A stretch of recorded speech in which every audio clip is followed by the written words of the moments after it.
तथागत गौतम बुद्ध, धम्मनायक सम्राट अशोक, परम पूज्य डॉक्टर बाबा साहब अम्बेडकर, इन प्रेरणाओं को मैं अभिवादन करता हूँ।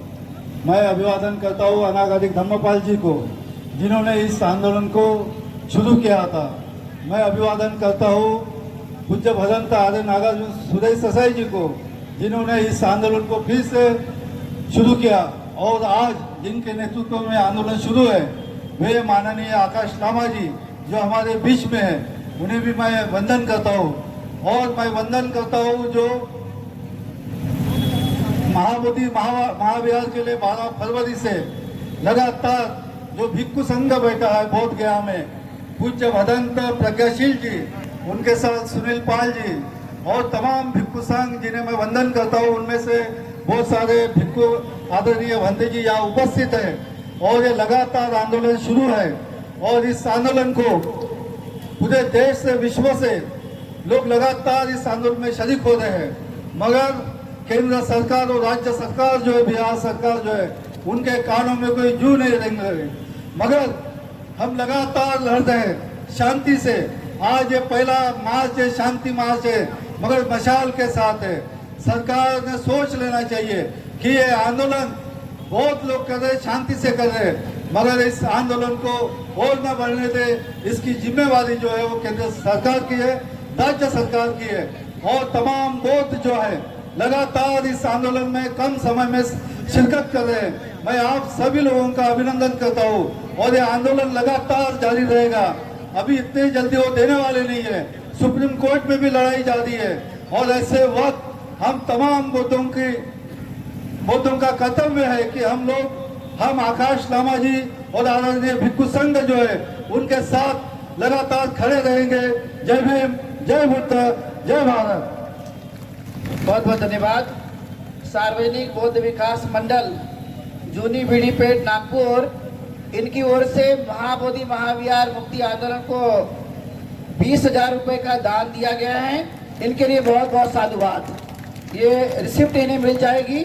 और इसके बाद इस महाबोधि महाविहार के आंदोलन को मजबूत बनाने के लिए समता सैनिक दल लगातार प्रयास करते रह रहे हैं। हमारे बीच में स्मिता कामड़े भी हैं। मैं चाहूँगा कि इस मौके पर वे भी अपने विचार व्यक्त करें। लगातार महाबोधि महाविहार का ये आंदोलन चलते रहेगा जब तक ये आंदोलन हमें बीटी एक्ट रद्द नहीं होता, तब तक ये लगातार चलते रहेगा। मैं चाहूँगा कि जितने भी हमारे उपासक उपासिका यहाँ पर हैं वो अपना स्थान ग्रहण करके मजबूती के साथ में अपना समर्थन दें। स्मिता कामड़े,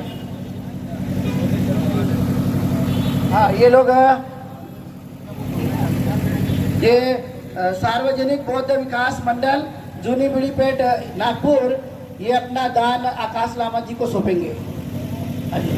साधु साधु साधु।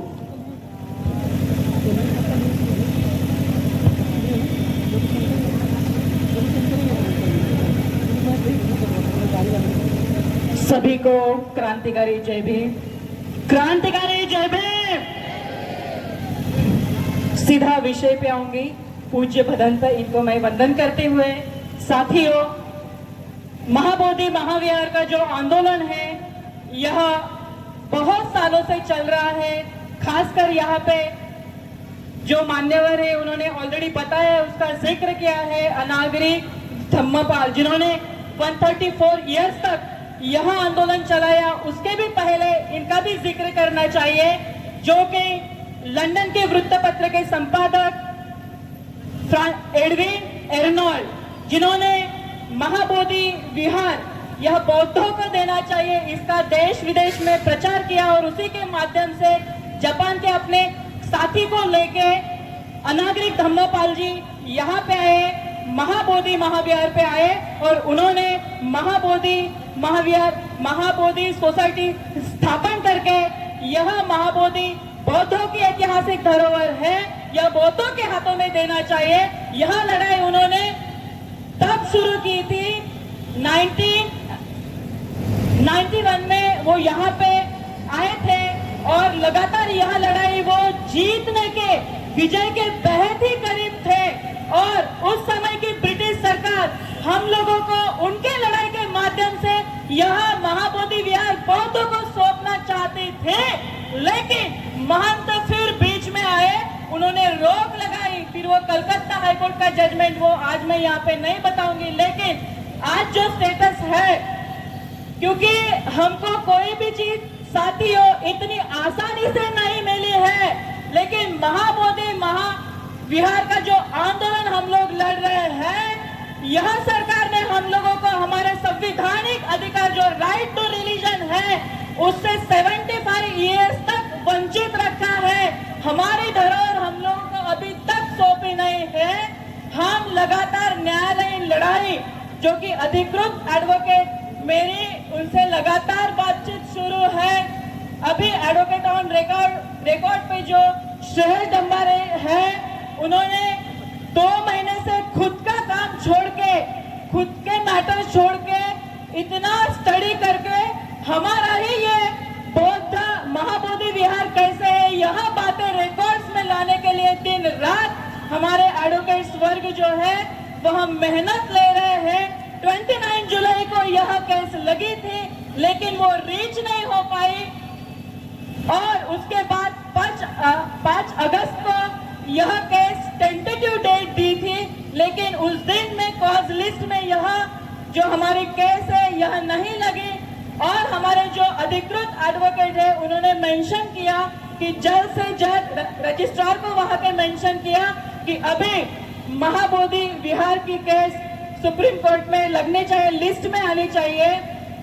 इसीलिए अभी कुछ एडवोकेट्स ने वो जो है 30 अक्टूबर की डेट ली, लेकिन उसके पहले ही हम लोगों को कॉज लिस्ट में वो मैटर लाने के लिए जो अधिकृत एडवोकेट है वो प्रयास कर रहे हैं, और 15 अगस्त के पहले वह केस लगाने की वह सोच रहे हैं, वो पूरा प्रयास कर रहे हैं कि 15 अगस्त के पहले इसकी सुनवाई हो। यह फाइनल हियरिंग में आई है। साथियों, मैं यहाँ पे आपको बताना चाहती हूँ, फाइनल हियरिंग यानी एक ही दिन में सब एविडेंसेस और उसी दिन सुनवाई होगी और निर्णय भी होगा, ऐसा कुछ नहीं। यह केस कुछ दिन और चलेगी, क्योंकि इतना सालों के एविडेंस इकट्ठे करने हैं और स्ट्रांगली हिस्टोरिकल एविडेंस हमारे ही फेवर में है, और 100% हम यह जो केस है वो जीतेंगे ही जीतेंगे, क्योंकि महाबोधि महाविहार जहाँ पे ज्ञान प्राप्ति यह सिर्फ यहाँ किसी भारत के ही बौद्धों की आस्था का विषय नहीं है, तो तमाम दुनिया के 150 करोड़ बौद्धों की वैज्ञानिक विचारों की यह आस्था है। और वहां पे ज्ञान प्राप्ति होने के बाद सम्राट अशोक जी ने वह विहार बनाया। कितने सारे एविडेंस को भी शर्म आए, इतने सारे एविडेंसेस हमारे फेवर में है साथियों, लेकिन आंदोलन के स्वरूप में हम लोगों को और मजबूत यहाँ पे करना होगा। लगातार हम धन्यवाद कहते हैं महाराष्ट्र के लोग, क्योंकि पूज्य भदंत सुरेश असाई ने भी 10 साल तक यहाँ आंदोलन चलाया और इसका रिजल्ट भी मिला कि हमारे कुछ भिक्षुगण बौद्ध वहां पे सेक्रेटरी करके लेके गए, लेकिन 1949 का बीटी एक्ट निरस्त यह होना ही चाहिए। 1954 में डॉक्टर बाबा साहब अम्बेडकर जी ने खुद यह बात की थी, लेकिन अनफॉर्चुनेटली साथियों 6 दिसंबर 1956 को बाबा साहब चल बसे, नहीं तो यह जो है यह लड़ाई बाबा साहब भी लड़ते और जीतते भी। और अभी जो है हमारी पीढ़ी यह लड़ाई लड़ रही है साथियों, निराश न होना, हम जीत के बहुत करीब पहुंच चुके हैं। मैं आकाश लामा जी का धन्यवाद करती हूँ कि लगातार 3 साल से और समता सैनिक दल के माध्यम से जो भी उनको साथ दे रहे हैं वो उनका धन्यवाद अदा करना चाहती हूँ कि फिर से बीटी एक्ट क्या है यह घर घर तक उन्होंने पहुंचाया है। यहाँ पे जो कुछ जनता आई है वो अपना महाबोधि विहार और बीटी एक्ट रद्द करने के लिए यहाँ पे आई है। संघर्ष तो हमें करना ही है साथियों। एक कवि ने बहुत खूब कहा है कि मैंने कब्रिस्तान में ऐसे भी लोगों की कब्र देखे हैं जिन्होंने इसीलिए संघर्ष नहीं किया ताकि वो मारे ना जाए। तो इसीलिए हमें हमारा यह विहार लेने के लिए संघर्ष करना है, हम लड़ेंगे और जीत के भी दिखाएंगे। Thank you. जय भीम, जय भारत, जय संविधान। बहुत बहुत धन्यवाद। अभी महाबोधि महाविहार का आंदोलन